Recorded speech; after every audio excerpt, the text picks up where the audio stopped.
Hi everyone, let's talk about coloring your characters in Adobe Animate. Now, I've gone ahead and opened up a brand new Adobe Animate file, and as usual I've gone ahead and gone to the icon here, and I have made sure that my workspace is set to Animator, so I have all the tools out that I need. Next that I've gone ahead and done is I've gone and imported my character page onto the stage. Now I'm going to go ahead and zoom out here. We can see it's very large. I'm going to go ahead and resize it down to fit my stage. So I'm going to use the free transform tool. Then I'm going to hold the shift key to keep constrain the proportions and shrink it down. There we are. And I'll move that inside there. Now I'm going to zoom in with the control and plus key.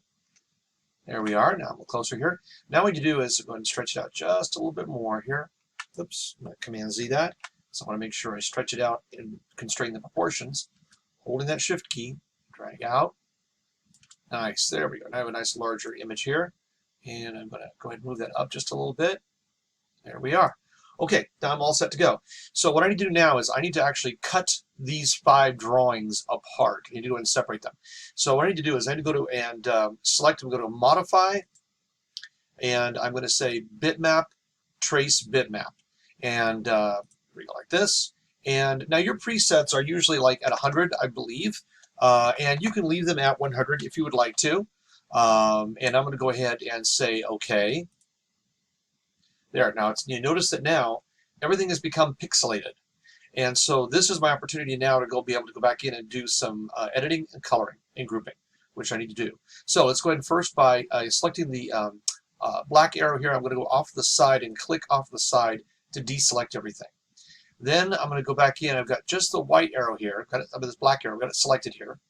And I'm going to select an area anywhere in between. So what I need to do is I need to crop out all those little dots that were in between. So I'm going to click on any area here. 1, 2, and 3. That was just a left click. Now you'll notice that I was able to get everything except for the little bit that's over here. That's because the edge of the head cut it off, but I can go and get that right later. With that selected and it pixelated, I just hit the delete key on the keyboard one time. It gets rid of all that background. So all the white that came through with the scan when it got brought into the program, that's gone now. So now I'm going to go ahead and click on the left side of this character.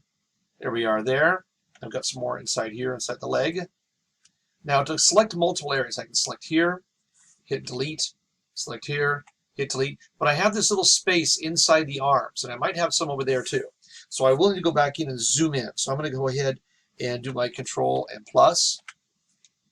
Then to navigate easily, I'm going to use my left hand, and I'm going to push down the space bar, and then left click with a mouse to be able to click and drag and navigate and pull my page along. You notice my cursor's turned into a little hand when I do that. All right, so now I'm going to select inside here. There we go, it's pixelated. So I hit delete, select inside here, select delete. Now I'm going to go all the way over to the other side here on where the character's standing at the back side. The same thing here. Select, delete, and select, delete. All right, so now let me go and zoom out with a command and minus. So now if I go ahead and move this character or this page, and I select everything that's here, so I'm going to left click and drag a box around everything. You'll notice now just the characters, there's no pixelation around it, just the characters are done. So I'm good to go now. Now I'm going to go ahead and do some coloring on my character. I need to do some coloring on him. So what I need to do is I can go up to my swatches here, my colors, and I can go ahead and play with the color swatches here to change and add the color that I want to put in. So the first thing I'm going to do is go ahead and select a fill color, and I'm going to go ahead and maybe I'll click on down here and I'll take my cursor down to something a little bit more kind of orangey peachy color. A little more orange like this. And then I'm going to select it here and say, okay, there's a skin tone color. Maybe I want it to be just a slight bit warmer. There we go. I don't want too orange. That would not look good. Right there's pretty good. Now I'm going to go ahead and use my paint bucket, which is right here. Click on it once to activate it. Now what I'm going to do is I'm going to zoom in, and I'm going to go ahead and using my paint bucket, I'm going to select the parts. We'll start with my face. So using the paint bucket, and what I want to do is I want to have is not the bucket so much inside of the shape, but the color comes when the tip of that black arrow that's next to the bucket actually does the coloring. So I'm going to click. There we are. And click. Just one click with the mouse, and all I'm doing is just clicking inside of the white area of those shapes and fill in with color.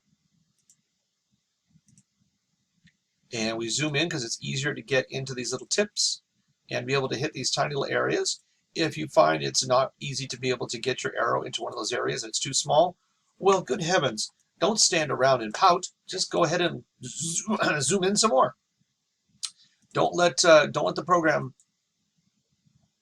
get the best of you. When you want to color something, you want to do something, and move it around, adjust things, zoom in, zoom out. So many folks forget the power of the zoom is excellent when you're working on this program. It really, really does a great job. It allows you to get in and select and choose areas to make your life easier. There we go. And there we are.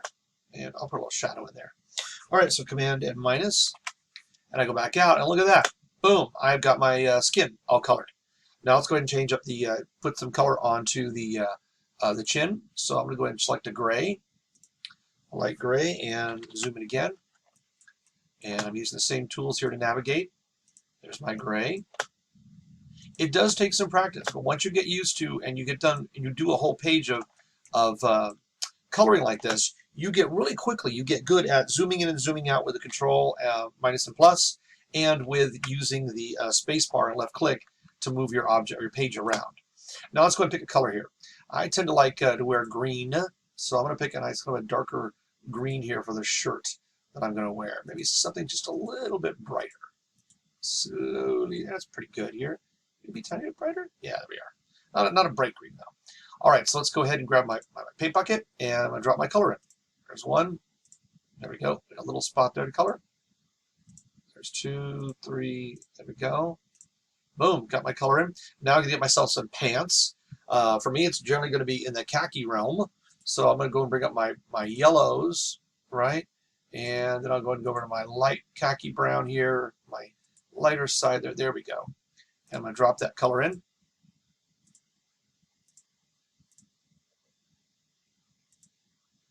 Now notice there's a little spot right there. Get that little spot. So I'm going to zoom in. Get that little area right there.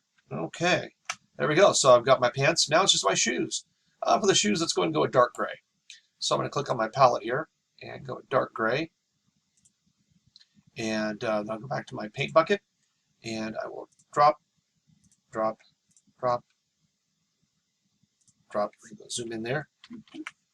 And got a little bit right there. That's what I thought. And right there. There. Oh. Command Z that. Undo that one. And color, and a little bit there. We've got some gray socks on. There we go. So now I've gone ahead and I've colored my character. So I brought it in. I did the bitmap. Then I cut out or I deleted all of the little areas that were around the character. Then I went ahead and started selecting one color at a time, zooming in, zooming out, and using the paint bucket, and dropped in the colors right across my characters. Now I need to group each one of them individually to get them set up for my character spin. So I'm going to go ahead and use my white arrow here, click and drag a box just around the first one here, and then go Command G. And he is now locked. Okay, you probably remember that from the first video. But now I can go ahead and move him down. And let's go to the next one. Click off the side, then select the next one.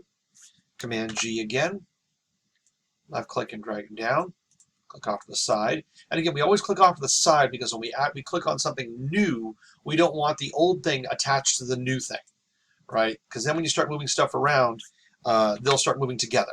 And that can be kind of awkward when you're trying to animate something.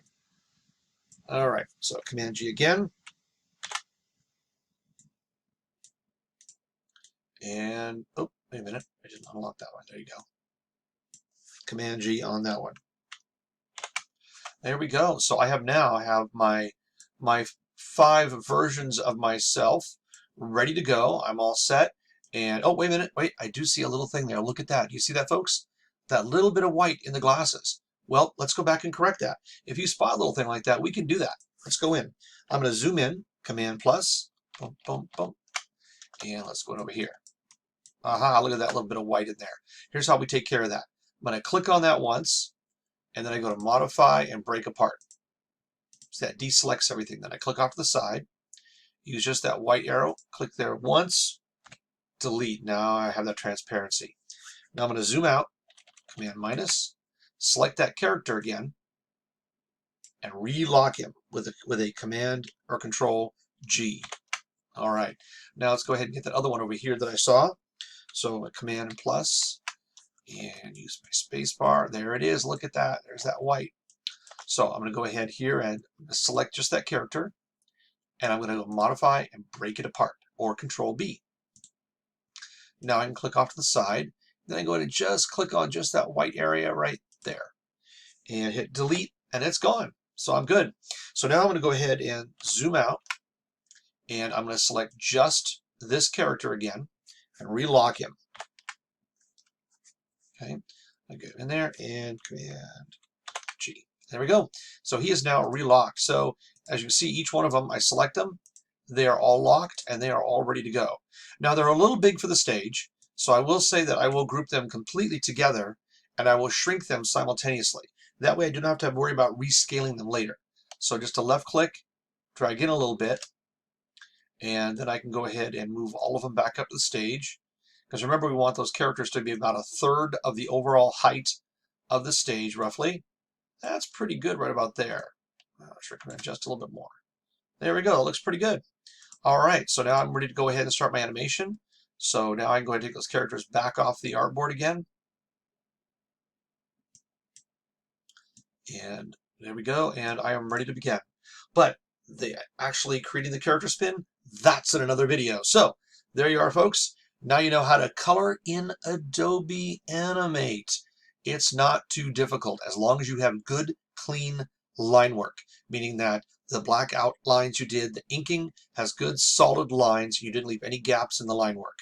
Then your coloring is going to be a dream. It's going to go very quick and simple, just like we did here. All right, there you go, folks. Have fun.